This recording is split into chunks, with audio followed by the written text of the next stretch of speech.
El mundo teme al tiempo. El tiempo a las pirámides.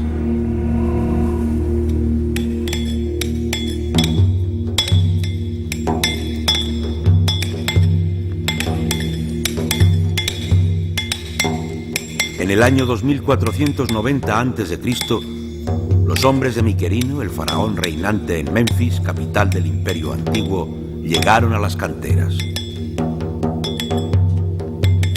Mandaron cortar bloques de piedra caliza de las rocas al otro lado del Nilo. Y luego emprendieron un viaje de varios días hasta las canteras sureñas de Asuán para seleccionar placas y columnas del precioso granito rojo que abundaba por allá. Después de embarcar en el Nilo la pesada carga, emprendieron el camino de regreso acompañados por trabajadores y picapedreros dispuestos a servir al faraón. 7 días con sus noches duró la travesía por el Nilo. De repente, las naves se enfilaron por un canal artificial y entraron en Giza, ciudad de los muertos y necrópolis de Menfis. Con el asombro de quien no da crédito a sus ojos, contemplaron entonces un gigantesco monumento en medio del desierto, porque aunque ya habían oído hablar de la pirámide de Keops, ninguno de ellos se imaginaba sus dimensiones. Medía 200 metros por cada lado. Más de 2,5 millones de bloques de piedra caliza se alzaban piramidalmente hasta alcanzar una altura de 146 metros. Aquella era la obra arquitectónica más impresionante de su época. Los sillares, de hasta 15 toneladas, estaban tan unidos que entre las juntas no cabía ni una hoja de papiro. Al lado de este monumento funerario se alzaba una segunda pirámide algo más pequeña. Medía 143 metros de altura y estaba dedicada a Kefren, el hijo de Keops. Como si la importancia divina de los faraones no estuviese ya suficientemente simbolizada, custodiaba las pirámides un formidable guardián de piedra, mitad animal y mitad bestia, la enigmática Esfinge. Conmovidos, los hombres de Asuán se postraron ante el monumento. La grandeza de los faraones es incomparable, oyeron decir a uno de los capataces, aunque descansa pesadamente sobre nuestros hombros.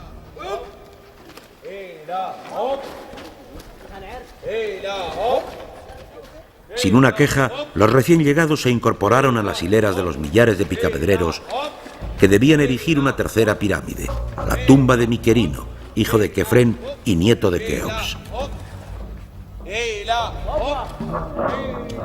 Se alojaban en modestas barracas próximas a las pirámides.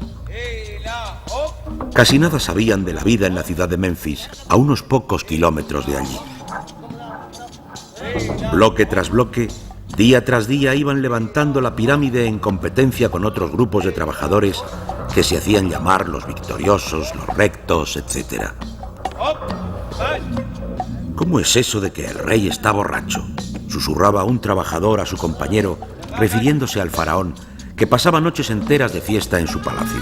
Un oráculo le había vaticinado que solo le quedaban 6 años de vida, y el faraón creía poder duplicar el plazo convirtiendo la noche en día.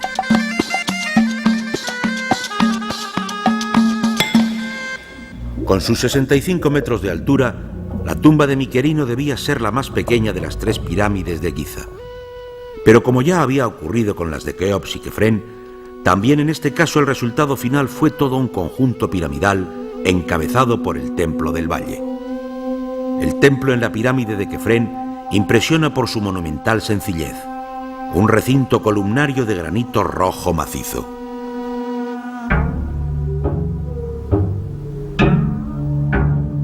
Desde aquí sale un ancho camino por el cual la procesión fúnebre conducía la momia del faraón hasta el interior de la pirámide.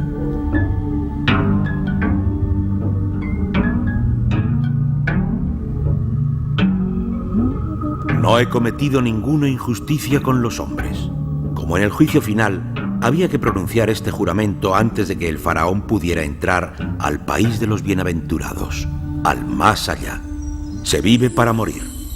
La fe en una vida mejor después de la muerte hacía que se le concediera más importancia a la ciudad de los muertos que a la de los vivos.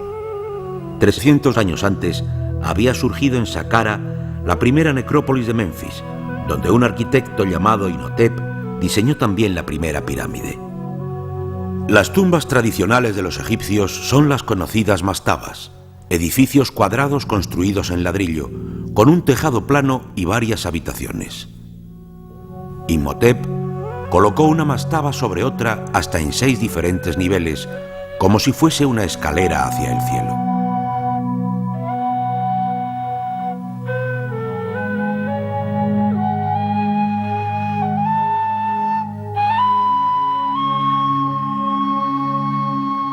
En la construcción de una pirámide escalonada de 69 metros de altura y con una base de 119 por 141 metros, rodeada de muros y templos, Imhotep utilizó, además de sus conocimientos arquitectónicos, grandes dosis de fantasía.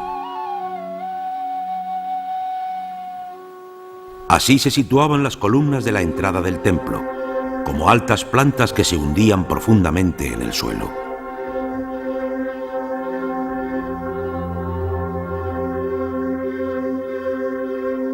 Trece puertas falsas en el muro que rodeaba el templo hacían inútil que alguien intentase encontrar el camino hacia la inmortalidad.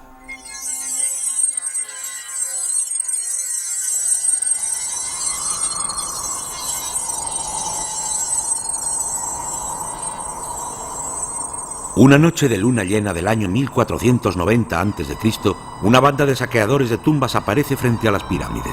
Al cabo de un milenio, el imperio antiguo era apenas una nebulosa leyenda. Había surgido un nuevo imperio y Keops, Kefren y Miquerino no eran más que nombres de reyes de tiempos remotos. Atraídos por las leyendas acerca de los fabulosos tesoros funerarios enterrados junto con los faraones muertos, los ladrones de tumbas empiezan a abrirse un camino a través de los muros de la pirámide.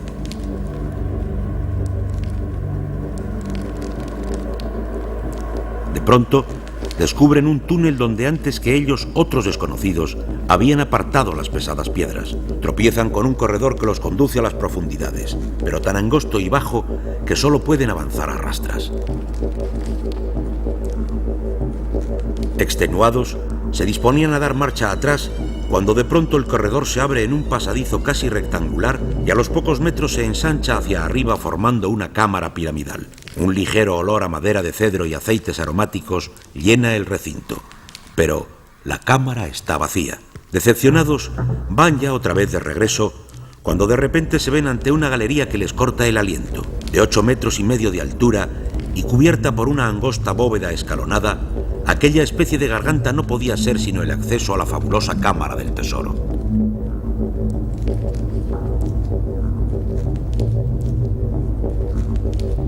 Dejan atrás un nuevo pasadizo e irrumpen en una cámara completamente revestida de granito rojo, solo para comprobar que aquí también alguien se les había adelantado. ¿Es cierta esta historia? Nadie lo sabe. Y nadie sabrá jamás lo que sucedió en la meseta de Giza. Pero un sueño de esa época sí está documentado. La esfinge, sepultada por las eternas tormentas de arena del desierto, se le aparece a un joven príncipe egipcio y le vaticina que será rey cuando la libere de la arena. El príncipe manda desenterrar la esfinge y pasa a la historia como el faraón Tumtés IV. El sueño, cincelado en una estela, es colocado entre las zarpas de la esfinge.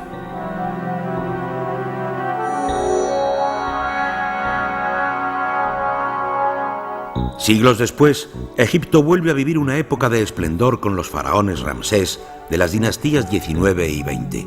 Si bien Menfis deja de ser por entonces la ciudad más importante del nuevo imperio faraónico, lugar que pasa a ocupar Tebas. Luego viene la era de la dominación extranjera. Los griegos conquistan Egipto y valoran las pirámides como una de las 7 maravillas del mundo.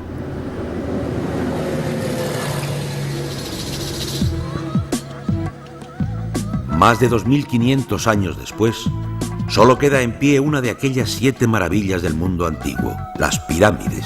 Menfis, otrora esplendorosa ciudad de los vivos, yace totalmente bajo el lodo del Nilo. En cambio, Giza, la ciudad de los muertos, es hoy una de las principales atracciones turísticas del mundo. Todo el que se para delante de las pirámides parece buscar la foto perfecta. Pirámide con camello. Otra foto perfecta, pirámide con palmeras.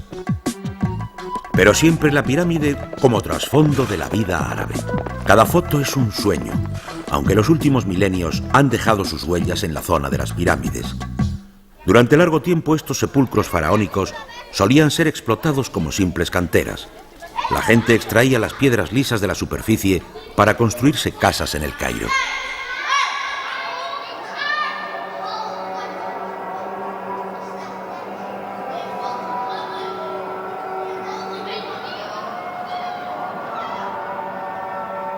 Los suburbios de la populosa capital egipcia se acercan peligrosamente a las pirámides.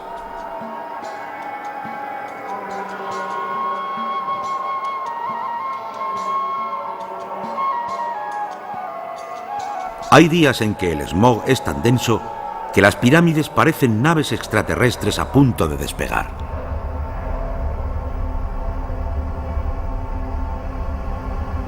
La meseta de Giza, obra de una inteligencia extraterrestre. Por absurda que sea, ninguna idea sobre el origen y la construcción de las pirámides ha dejado de ser pensada y expresada en visiones o maquetas. Los pesados bloques de piedra ¿no habrán sido quizás arrastrados por una rampa hasta la cima de la pirámide? Pero en vista de que semejante rampa habría tenido que medir unos 20 kilómetros de largo, ¿no sería más plausible la otra maqueta, según la cual la rampa formaba una espiral alrededor de la pirámide? ¿Existe para esas preguntas una respuesta inequívoca?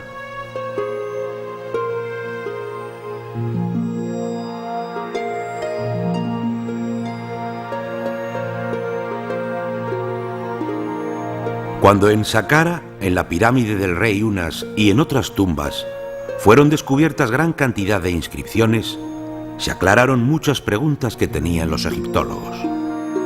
Las escrituras de los faraones y los jeroglíficos pudieron ser descifrados. En los textos de las pirámides no se encuentra ningún detalle sobre su construcción, pero sí sobre los rituales. Es como un manual para el viaje al más allá.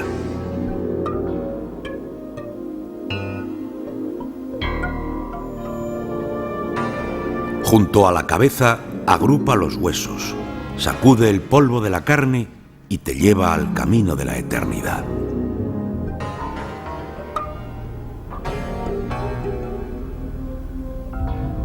El símbolo de la fuerza del sol y el del dios del sol, Ra.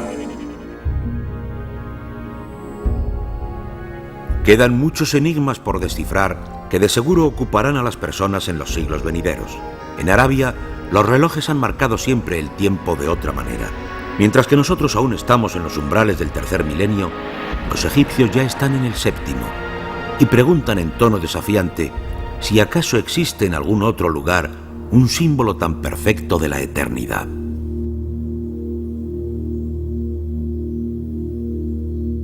La respuesta la da el aforismo árabe: el mundo teme al tiempo, el tiempo a las pirámides.